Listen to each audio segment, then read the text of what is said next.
Hey everyone, welcome to another video review. This is the Transformers Missing Link C-08 Arcee. You can see her there in front of the box. We're going to go ahead and put it off the side real quick and take a look at that box. And yes, it is a very G1 style box for a character who never got a G1 toy.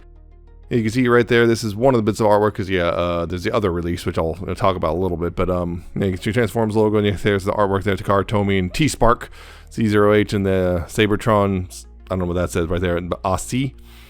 Arcee, actually, but yeah, you got the window right there. There's also that styrofoam in there. You got the little flap up here which has Transformers C-08. You got a little bit of a very quick look at the transformation. You have this side, you have robot and vehicle modes right there.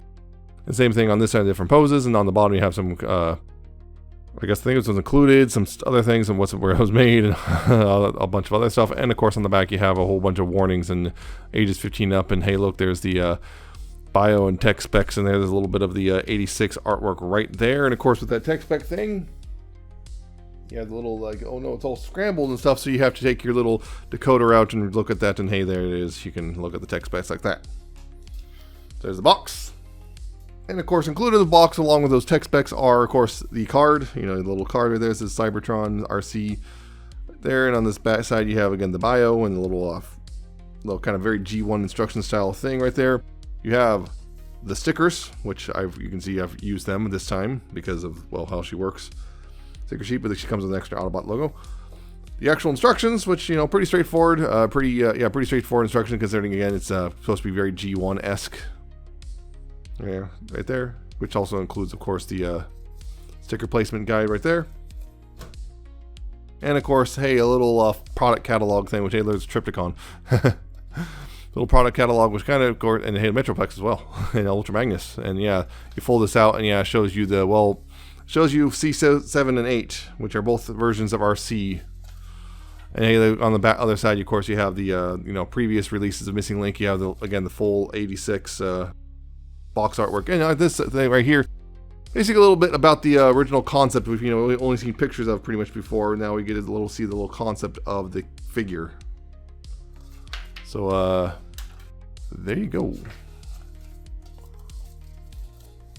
So, Missing Link Arcee. So, if you don't know the backstory, getting into it real quick, basically Arcee never got a G1 toy, although there was multiple times they attempted to do so, but she never got a G1 toy, and in fact, again, we never got G1, a mainline G1 Arcee until I believe the Thrilling 30 line, literally almost 30 years after her debut. So yeah, there was a concept art, which we've seen the pictures of, which was, pink and orange, but we never actually got released. And both Missing Link being what it is, they decided to go ahead and more or less take that old concept and make it real. Basically try to make the Arcee that we would have gotten in the 80s, although again with the Missing Link articulation. Although it'd be really cool if they actually also did just a normal G1, quote unquote, like a fake reissue of a G1 Arcee. That would actually be pretty cool too, but whatever. But they also did two versions. There's CO7, CO8, and CO7 is the concept colors we saw, and they saw in that pamphlet of the original, which was pink and orange. And CO8 here, of course, is the anime accurate colors of pink and white. I do not have the CO7. I only decided to get one of the two. I decided to go for this one just simply because I'm not really a big fan of the pink and orange combo. I don't think it looks particularly good. So I wanted the pink and white that I know and love. Anyway, that's some gray. But yeah, you can see it is a more or less a kind of a futuristic convertible sports car thing. You guys, of course, you got the gray right here, like as the grill. You got some of the white there. You got more white there, kind of, I guess, an engine bit right there. You got, well, that's a sticker right there, but yeah, you got the whites and, of course, the pinks. You got the gray right here where the interior is and all that stuff. You got the little fin, kind of makes it, almost invokes a bit of retro futurism, which is kind of funny considering at the time. You got the little wheels, which are very thin, but of course, she rolls just fine. There's not a lot of ground clearance, you can see that, but, she rolls just fine. And also you can see there's the rub sign, which, you rub that. And hey, look, she's an Autobot after all. Make that a little more visible. See, she's an Autobot after all. Yeah, it's pretty neat. Also on top of that, there's that little sticker right there, which is very difficult to place, by the way. That sticker, which is an instrument clutch, very difficult to place. I don't think I totally got it straight on there, but that's the best I could do considering I have to use tweezers and try to jam in there, because there's really no way to get in there easily. But yeah, at the bottom you can see some bits and things. You can kind of figure out pretty quickly how she transforms and considering G1, that makes sense. But yeah, generally she's a pretty cool little retro futuristic sports car. Again, it's like that thing, the thing that became a a thing in the early 2000s, which is, hey, let's make new cars look like old cars. But yeah, beyond this, there's only one accessory in the box, which is her gun, which can do a thing right here. You can see it's just a pink blaster thingy. As you can see, there's 2 holes back here. You can plug it into either hole right there as storage, and there you go. There's Arcee. Oh, by the way, the sticker quality themselves, it's all right. These stickers are not sticking super well. I'm noticing these ones are starting to peel a bit, so that's a little worrying. This one's fine. The ones there's a couple more I'll talk about, but yeah. Some of them seem to be fine, some of them not so fine, but yeah, well, I'll get into that in a little bit, but yeah. Oh yeah, this is the alt mode, and it's a pretty good alt mode, all things considered. Solves the problem of how do you make Arcee turn into a car? Well, there you go. You just kind of alter design a bit. That's how. But as for some comparisons, yeah, I'm going to start with, well, I guess the nearest modern equivalent of a retail Arcee. Here's Studio Series 86 Arcee. Right idea there. Kind of more or less the same size, roughly. Actually, almost the same identical length, everything. So there's that. Different shades of pink, obviously. Here's my reissued G1 hot rod, just to give it basically it's the closest equivalent, you know, of what she would have come out along with. Although, likely the reason why she didn't come out, it's a girl character and she's pink. Oh, boys don't play with pink girl character, don't play with a pink girl toy, so no release. You can see, yeah, she's quite a bit smaller, well, height-wise than Hot Rod, but you know, about the same length. She would have fitted very well with the G1 86 deluxe cars. It's too bad we didn't get her then. And of course, other Missing Link figures, including here's Missing Link Convoy, right there. Of course, quite a bit larger, including, of course, because yeah, she's a deluxe car, and that means that she, of course, can fit in the back, more or less. Although she's a bit long, she might be a bit long, she can still fit in the back. You can see that right there. It's fine. So there's that.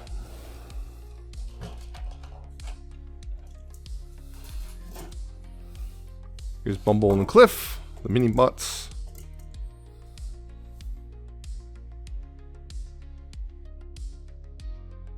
And of course, recently released Missing Link Sunstreaker, which yeah, again, still pretty good. Missing Link Sunstreaker is a bit heavier, I can tell you that. But yeah, there you go. That's all the comparisons I'm doing.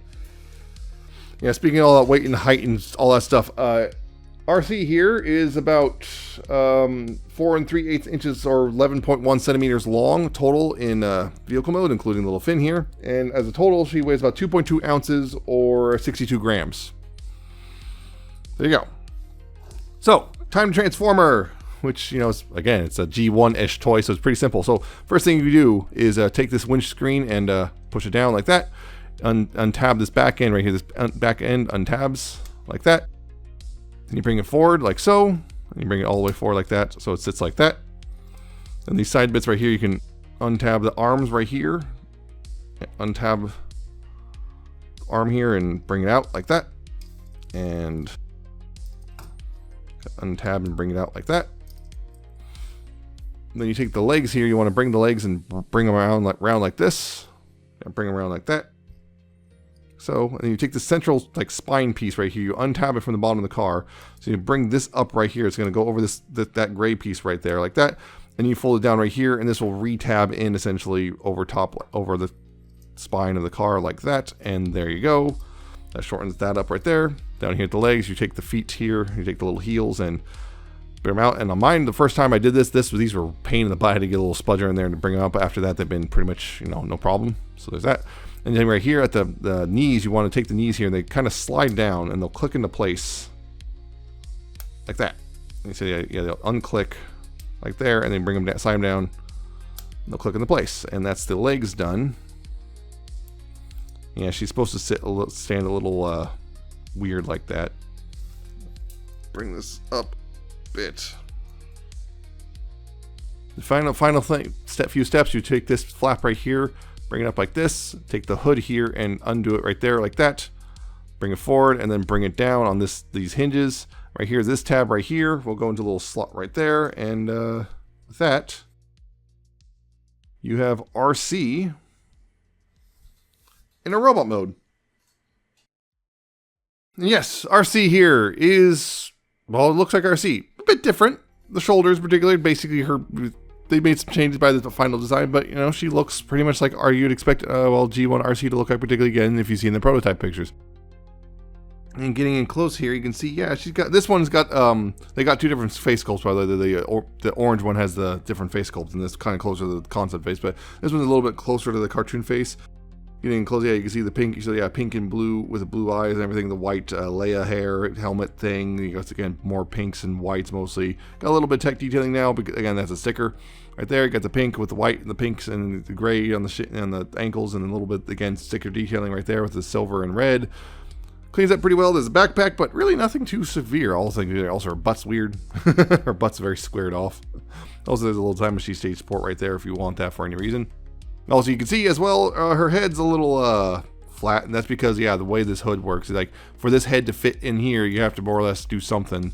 So this, yeah, they decided to, well, cut the back of the head off essentially so it can fit under the hood. But yeah, I don't mind so much. Yeah, these are stickers. That's a sticker. That's a sticker. That's a sticker. These are stickers, and these are the ones I'm mostly worried about right here. These are already starting to sides that are kind of starting to you know, kind of wrinkle up at the, you know, sometimes at the sides there. These are starting the same thing, so yeah, those are the ones I'm the most worried about regarding peeling off. These ones and these four in particular, I'm not really too worried about peeling off anytime soon. Also, the one for the cockpit detail.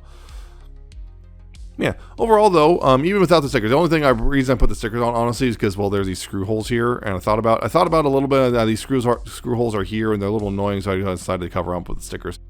Will the stickers last forever? I don't know. And it's also, weirdly enough, I don't know, but I just had to put them on anyway, because this one, it's like, it's not adding, like, you know, it's not like the stickers on the previous Missing Link guys where, oh, the detail's already there, or, oh, that's just basically look more Diaclone-like, which I don't really care that much about. But these were already, like, for example, she doesn't even have an Autobot sticker or a symbol anywhere other than the rub sign right here.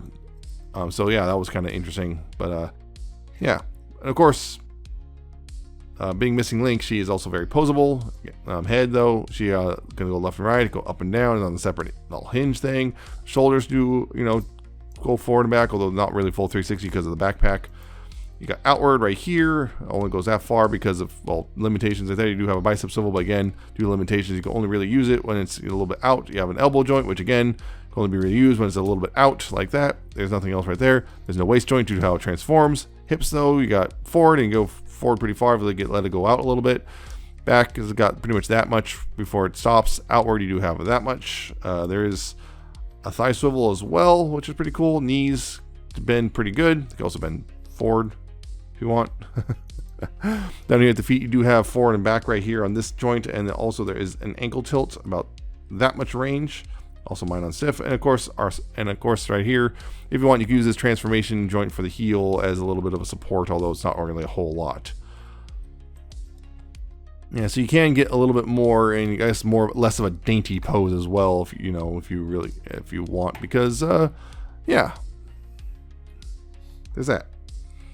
Now, of course, the gun here, again, be plugged in either hand, no problem, like so. She holds it just fine. And yep, there you go, like that. Pretty decent if I do say so myself. So, quick, again, some comparisons. Again, here's the Studio Series 86 Arcee. Bit shorter, bit more backpack, but yeah, kind of one of those things that shows, like, yeah, you kind of have to fundamentally, I think, again, it kind of shows that to get a clean car mode and a clean robot mode, you kind of have to fundamentally alter the design of something to make it work. And yeah, because yeah, that's the thing, is these shoulder bits right here kind of move back behind the shoulders, and well, that leads to the nightmare we have now with Arcee, getting a G1 Arcee. Of course, here's my reissue hot rod. Again, gives you an idea of, you know, which you got, again, almost perfect right here, honestly. Just kind of that perfect scale right here for those old G1 guys. And of course, Missing Link, here's Convoy. There. Here's Cliff and Bumble.